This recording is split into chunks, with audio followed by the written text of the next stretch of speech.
Good morning, and thank you for joining me on the path to liberty.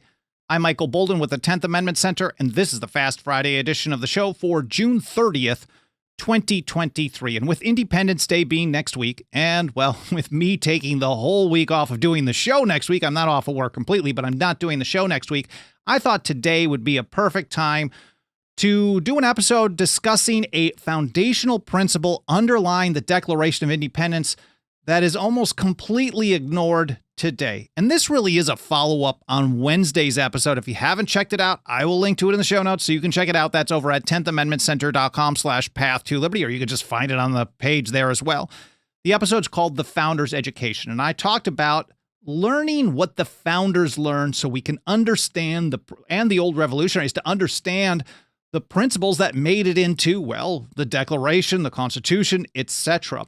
And I also cited a list put together and supported by James Madison and Thomas Jefferson, which the goal was, quote, to understand the general principles of liberty and the rights of man in nature and in society. So, surprise, surprise, one of the documents that made it onto that list from Jefferson and Madison was the Declaration of Independence. And that means reading it. That's something most people have never done. Or if they do, it has been a long, long time. It's not something they do on a regular basis. And even if in that case, they don't really ever read the stuff, the foundational principles that made it way and that influenced the document itself. So yesterday I took my own advice, of course, the advice via Jefferson, Madison, and others, and I reread the Declaration for the first time in a year. I should probably do it every single year. I haven't been, but now it looks like I'm on year 2 this round. And one thing that really stood out to me reading it again yesterday is something that I want to share with you today. And that's the word usurpation, which is used 3 times in the Declaration. Now, those of you who've watched or listened to the show for any amount of time, you've heard that word usurpation a lot. It's not something we use in day-to-day conversation or even talking about government in general. That's a usurpation. But here we go. In the Declaration, but when a long train of abuses and usurpations pursuing invariably the same object evinces a design to reduce them under absolute despotism, it is their right, it is their duty to throw off such government and to provide new guards for their future security. So, usurpations. It's a long train of abuses and usurpations. Number 2 is the history of the present King of Great Britain is a history of repeated injuries and usurpations. So usurpation, here from Samuel Johnson's 18th century Dictionary of the English Language, is a forcible, usurpation is a forcible, unjust, illegal seizure or possession. We find very similar definitions in various dictionaries from the 1760s and beyond, basically the time of the Revolution through the founding and beyond.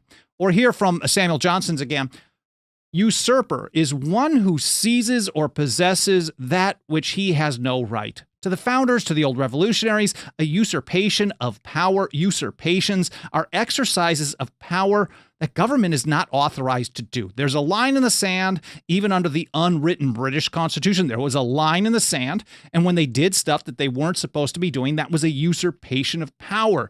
To the founding generation, this was a theft of power from the sovereign people of the several states. Here's how Thomas Paine described it. All delegated power is trust, and all assumed power is usurpation. So that's what they're describing there. So next up, the Declaration reads this. To prove this, mind you, they're talking about how there's this long train of abuses and usurpations. The king is a history. The king has a history of repeated injuries and usurpations. And they say to prove this, let facts be submitted to a candid world. And then we get this full list of what we call grievances today. And so really all those grievances are examples of usurpations of power, unconstitutional power that was not authorized even to the king in Parliament. And if you think about it in this context, that means the entire revolution, the radical change of the views of the people for 15 years before shots were fired, 1760, 1761 through 1775 and beyond. And then the War for Independence, the Declaration, they were all about sovereignty, final authority, the people being at the top of the food chain, and the people determining how much power the government gets to have. And then usurpation, arbitrary and unlimited power. Now, government over and over kept claiming the power to do stuff, and over time, the people continually and more steadfastly, I guess we could say, said no, they rejected it. And for that, we can go all the way back to the beginning of the controversy between the colonies and Great Britain, is how John Adams described it years later, 1761, great speech against the writs of assistance, where Otis said, an act against the Constitution is void. Again, the unwritten British Constitution. But the point is, if you're kicking off the revolution at that point with a statement that, well, they've gone beyond their delegated powers, their authorized powers, and therefore it is void, that's a pretty big point. And I find that to be a foundational principle underlying what we're seeing in the Declaration as well. We also see something very similar in Patrick Henry's 1765 Virginia Resolves against the Stamp Act, where he took the position that only the colonial legislature, Virginia, could implement the type of internal taxes that the far-off government was trying to do with the Stamp Act. Anything else was considered an unconstitutional usurpation of power that people did not need to obey. And so, again, this is a line in the sand. Patrick Henry's kind of the original 10th Amendment guy in many ways. And then, of course, we also have in 1766, after the resistance and nullification of the Stamp Act, you got a slap in the face from the King and Parliament, where they passed the same day. I think it was the same day. It may have been the following day. They repealed the Stamp Act because of all the resistance and opposition. They couldn't enforce it. But then at the same time, they passed the Declaratory Act, which claimed power over the colonies in all cases whatsoever. And that phrase, in all cases whatsoever, was also one of the listed grievances or acts of usurpation that was included in the Declaration of Independence. Here's how, well, if it pulls up here on my screen, here's how Thomas Paine put it in a 1782 letter. He said, if then the Stamp Act was a usurpation of the Americans' most precious and sacred rights, the Declaratory Act left them no rights at all, and contained the full-grown seeds of the most despotic government ever exercised in the world. So a government that claims unlimited power in all cases whatsoever is the most despotic government ever exercised in the world, even if they don't act on it. It's literally just the claim of that type of power is the greatest level of despotism. So ultimately, really what we're talking about here with the Declaration of Independence, it's a statement about usurpations of power. The line in the sand, they get to do certain things, we get to do certain things, and anything going across that, well, it's a bit too much. And it's also why so many of the founding generation saw even the smallest step beyond the Constitution for the United States as a massive threat to liberty. George Washington, in his farewell address, put it this way. He was talking about how, like, if you don't like the powers of the government, if you want them to be more or less, don't just change it through usurpation, because, well, we all know what happens when government just gets to determine the extent of its own power. It'll never stop. He said, let there be, that's my take on it. Washington put it this way, let there be no change by usurpation, for though this in one instance may be the instrument of good, it is the customary weapon by which free governments are destroyed. Maybe there's a little bit of an oxymoron there, but freedom gets destroyed through usurpation. And it's a weapon. Usurpation of power is a weapon used against you and your liberty. And that's how George Washington put it. Or Thomas Jefferson, he told us that a single step, a single usurpation, even the smallest one, is a step too far. He said to take a single step beyond the boundaries thus specially drawn around the powers of Congress is to take possession of a boundless field of power no longer susceptible of any definition. That's Jefferson and Washington, both who had great experience with the British, with the Declaration of Independence, and what usurpation, arbitrary, unlimited power was all about. And these are their warnings for us. Washington in 1796, Jefferson here in 1791. Or here's how St. George Tucker described it in 1803. He said that usurpation is treason against the sovereignty of the people. When they exercise power that they're not authorized to in the Constitution for the colonists, for the revolutionaries, for the British Parliament, that was the unwritten Constitution. That's why they put words to paper to make sure there was a little less question about it. But ultimately, it's up to the people to defend that anyways. That's a side note. But that's how Tucker put it. It's treason against the final authority, the sovereignty of the people. So anyways, at the end of the list of the usurpations, they point out that they've, basically reached out to the government and asked them to stop. And this is how they put it. In every stage of these oppressions, we have petitioned for redress in the most humble terms. Our repeated petitions have been answered only by repeated injury.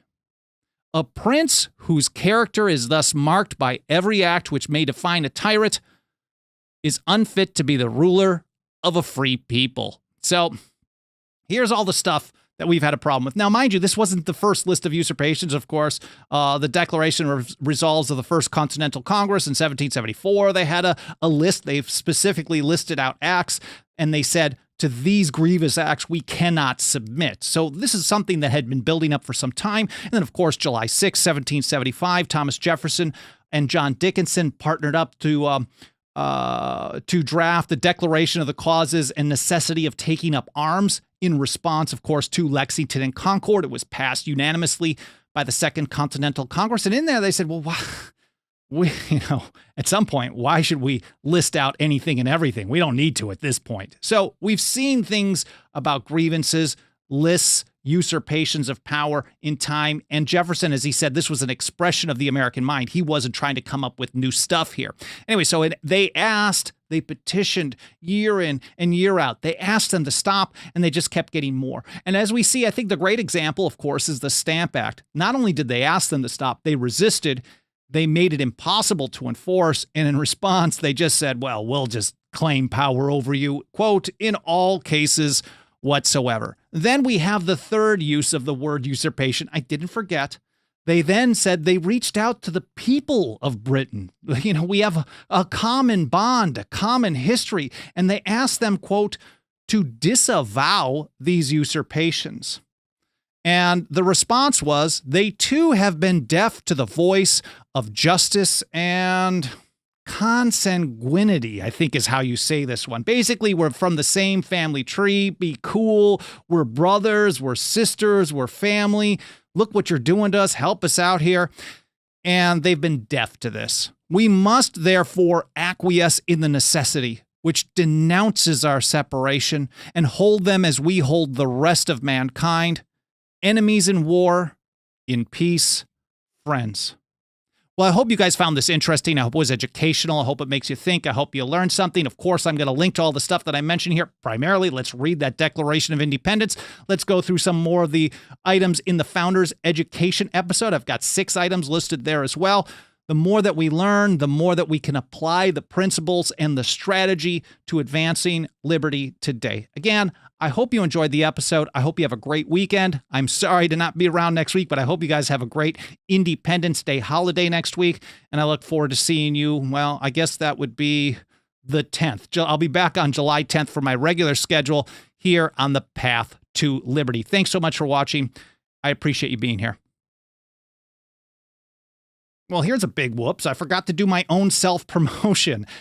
Nothing helps us reach and teach more people about these kinds of foundational principles more than the financial faith and support of our members. So if you got a couple of bucks of that dirty government fiat laying around, throw it our way over at 10thamendmentcenter.com/members. We will use it to take a stand for the Constitution and liberty, whether the people in power happen to like it or not. And yes, now I'm absolutely done. I appreciate you being here. I hope you have a great Independence Day holiday, and I hope to see you next time here on the Path to Liberty.